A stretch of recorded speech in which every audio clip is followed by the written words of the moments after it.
असफलता अनाथ होती है और जबकि सफलता के कई रिश्तेदार होते हैं। तो हेलो फ्रेंड्स, जय सिया राम।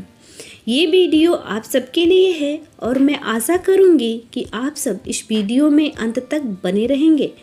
तो फिर चलिए आगे बढ़ते हैं और करते हैं स्टार्ट। उत्तरी वर्जीनिया, यह अमेरिका के वर्जीनिया राज्य का एक क्षेत्र है। यहाँ कुछ युवक भ्रमण के लिए पहुँचे। भ्रमण करते करते जब वे एक जगह भोजन करने के लिए बैठे तो उन्हें किसी स्त्री के जोर जोर से रोने की आवाज़ सुनाई दी। वह जोर जोर से रोकर यह कह रही थी कि मुझे छोड़ दो, मुझे छोड़ दो। युवक भोजन छोड़कर उस तरफ दौड़े जिस तरफ से उस स्त्री के रोने की आवाज़ आ रही थी। उस स्त्री का बच्चा नदी में गिर गया था और कोई भी व्यक्ति उस नदी से उसके बच्चे को निकालने की हिम्मत नहीं कर रहा था। जब वे व्यक्ति वहां पहुंचे तो वो स्त्री बोली कि आप मुझे इन संबंधियों से छुड़ा दीजिए ताकि मैं अपने बच्चे को नदी से निकाल सकूं।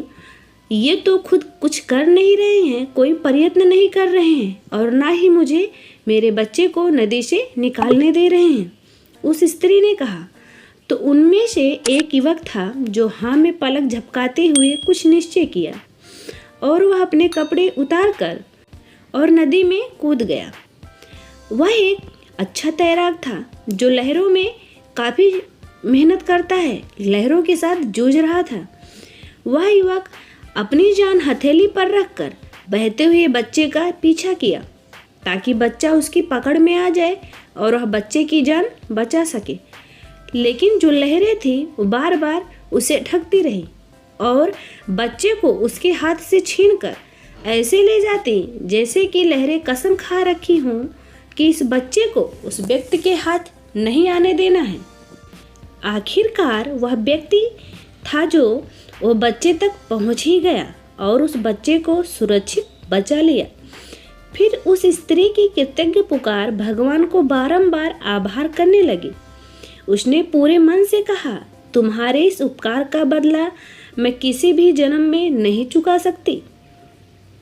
मुझे मेरे बच्चे की प्राणों की भीख देकर तुमने मुझ पर बड़ा उपकार किया है। उसका फल तुम्हें भगवान ही देंगे। तुम्हारे साथ कुछ भी बुरा नहीं होने देंगे। मैं तो भगवान से यही प्रार्थना करूंगी कि तुम्हारी कीर्ति युगों युगों तक फैले। बच्चे के लिए अपने प्राण की बाजी लगाने वाला वह युवक जॉर्ज वाशिंगटन था जो बाद में अमेरिका का राष्ट्रपति बना।